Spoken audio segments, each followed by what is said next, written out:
Welcome back to another Dub Juniors podcast, where today we'll be chatting with the very talented Kate Harbour. Kate is known for her character voices on multi-award winning animations such as Bob the Builder, The Secret Show, Aardman's Timmy Time, and Oscar-nominated multi-award winning film Shaun the Sheep movies and series. Other titles include The Fimbles, Messi Goes to Okido, the Lego City mini-movies, to name just a few, and that doesn't include audiobooks and radio productions.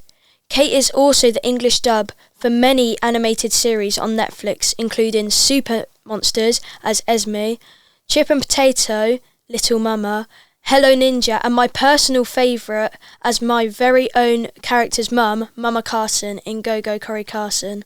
As well as acting, Kate runs a voice acting for animation workshop, which I'm excited to be attending her first tailor-made one for Dub Juniors. Thanks for joining us, Mum. So how did it all begin? When did you decide this was the career for you? Well, I suppose I trained as a dancer, actually. So I started when I was 4. So I was my dad was an actor, you see. So it was very much part of the family idea that this is a job, that you could do this as a job. So I was more sort of going towards the ballet aspect of things. So very physical. For me. So character has always been about a sort of physical presence. So I suppose it naturally fell that because I loved the Muppet Show, I absolutely adored the Muppets. I was a bit sick with excitement about them. I would sort of get quite excited about their characters because they were very physical as well, weren't they? And I really enjoyed their personalities, and I started mucking about with my voice and doing imitations and things like that, and did imitations of my parents and your family members and people in the village and all of that, and people on the telly as well, which was a long time ago. So there's no point in me saying any of the people that you might because you won't know them. But when I was at the Arts Educational School in Tring, we actually got invited to audition for some characters in The Nutcracker. And I auditioned for my part, and I got first mouse out the oven. So I was very happy about that. So I ended up going into that show, and we were dancing, obviously, but I had to wear this mask because it was an extraordinary thing.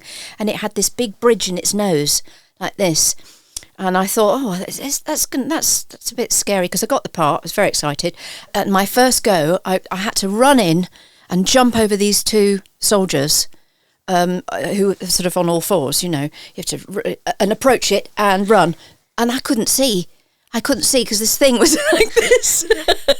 So I was like, and I'm not quite sure how to get past this. So I had to squeeze the thing the next time. And anyway, so it was all a bit dramatic for me, that start. But not only that, there were about 2,000 people there applauding. And to feel that noise and to feel that excitement and that buzz, well, that was me set, that was me. I want more of this, please. This is really exciting. Even though I've just had this drama of this, live on stage, falling over and not being able to, so the adrenaline was going. But it was really the applause and the sort of excitement and making people laugh, I think. And I hadn't quite realised that I'd built up quite a lot of characters until I went for my first job. So I auditioned again for something, and they said, "Oh, could you play this part and could you play that part?" And I said, "Well, yeah, okay. Let's be Sandy the Sock. Let's be Donna the Dragon. Let's So I was pulling out all the different voices that I had used up until that point. And there I was off, because people then realised that I had a little bit of versatility, so I was able to sort of do more than just the one voice, and it all kind of started from there. And it was a bit like my own little secret, really, because it wasn't anything that anybody else had sort of trained me or funneled me into. I sort of was like, I really like this. Oh, maybe I could do that. Maybe I could do this. And the whole world sort of opened up for me, and I got so excited about it. And it is an exciting world. It's just great fun, as you know. So you've been in like loads of fantastic shows, but have you got a favourite character or got like a favourite show that you've been in? Do you know, that it's actually a really difficult question, because I've been in a lot of them. I just adore every single one of them, of course. But I suppose my real and the one that's kind of akin to my childlike nature is Dizzy, the cement mixer, on Bob the Builder. Because she was just really excitable, and I just had lots of fun with her, because she could just go off on a tangent, a bit like me, really, you see, and so she just was just like so excited, and then she'd just get all enthusiastic and things, and had that nice sort of excitable nature, and she's really sweet and kind as well, so I quite liked her, really. So that's Dizzy. Yeah, I would say. But the most favourite recently, I think, is is a character called Awa that I played for a Disney Plus fantastic African futuristic anthology. Oh, I've seen that. Kazazimoto, Generation Fire. And the episode that I was in, Enkai, has just won an Annie Award. Oh, wow. So it's really exciting. I'm so happy for them all. But to play that little character was just such a thrill. It was a real thrill from beginning to end, because you got to see all the beautiful designs and the drawings, and then it's up to you to sort of come up with something that's real, that's true, and work with the director as well, who was wonderful. Her name is Ngendo Muki. I hope I'm pronouncing that correctly. But she's just fantastic. So we'll be hearing a lot more from her, I think. But yes, so Dizzy and Awa. That's cool though. So you started by like watching the Muppet Show, and then you've ended up working with Disney and the people that made the Muppets. Yes, I know. I tell that to my 4-year-old, 5-year-old self, and I wouldn't believe it. I mean, I really wanted to be on that show. I kind of wanted to be backstage though.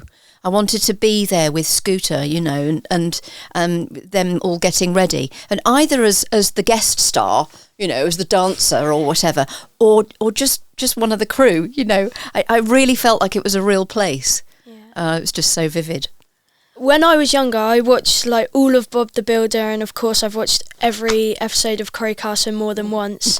Do you watch all the shows that you've been in? Well, you know, I suppose I used to watch them a little bit more, because it was a bit more like an occasion, because everything is streaming now and all of that. It was just sort of BBC and what time is it on, and let's look in the Radio Times and find out.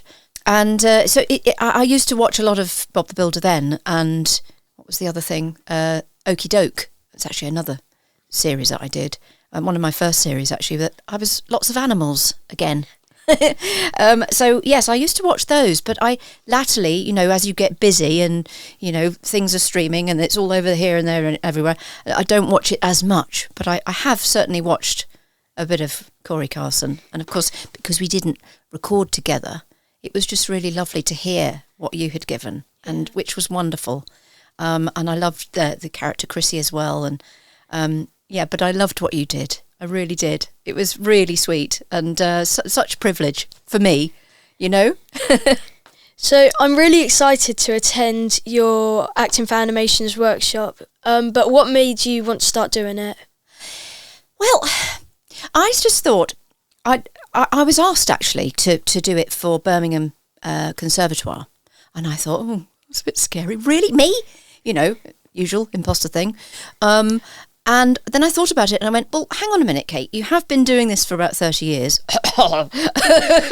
And so you must know something. Well, what is it? How do you do what you do? So when I started drilling down into that and really trying to work that out, I came up with some interesting ideas and ways for other people to just find their own different vocal tones and resonances, and how to approach a script, and what my process is really. And just to offer it up so that also people don't feel nervous when they're going into an audition, and they just feel free to just be, you know, and jump into the shoes of the character.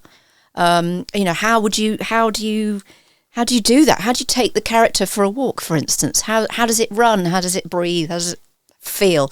It's very much, as you can see, it's quite a physical thing for me.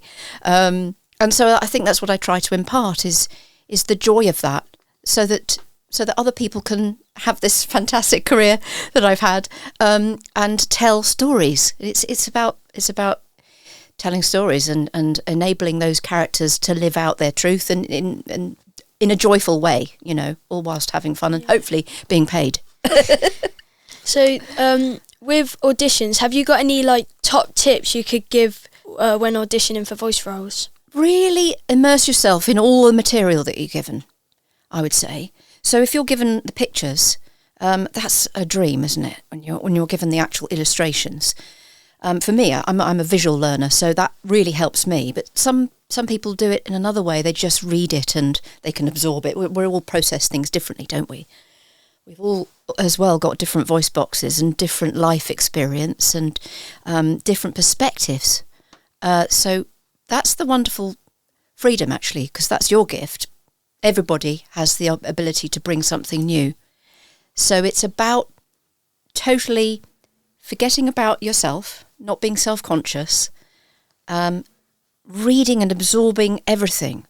See, feel, read, play, absolutely, and make yourself laugh. Because if you make yourself laugh sometimes with it, you kind of know you're onto a winner, you know, because it's like enjoyable and it's almost like the character's waving back at you, isn't it? And then just be it, just be the character, and then have fun with it. And I would say probably do sort of 3, if there's time. I mean, some people don't like alternative takes, but I would do 3 takes, different ideas of how to approach the character. So this one's a bit lower in the register, this one's a bit higher, not quite sure. So they can see a little bit of variety, and maybe offer something that's completely against the stereotype that you've been given, because then that's an alternative idea, isn't it? And it's quite exciting, and it might be something that the director hasn't thought of a way to go. So might get you in the door that way, maybe. Finally, if you could be any superhero in animation, what would it be? Gosh, that's hard, isn't it? When I think of superhero in my young day, I actually think of Linda Carter. Now, Linda Carter, you wouldn't know, but she played Wonder Woman, okay? She was amazing.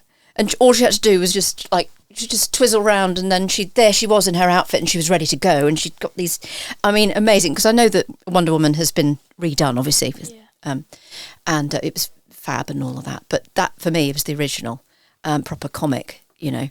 And I think she was awesome. So I'd love to be her. I don't have her legs, but I'd love to be her. It'd be wonderful. Thanks, Kate. It's been great to chat with you. Oh, it's been wonderful to chat with you, and I wish you all the very best success with your career, whichever way it goes. Be open to anything.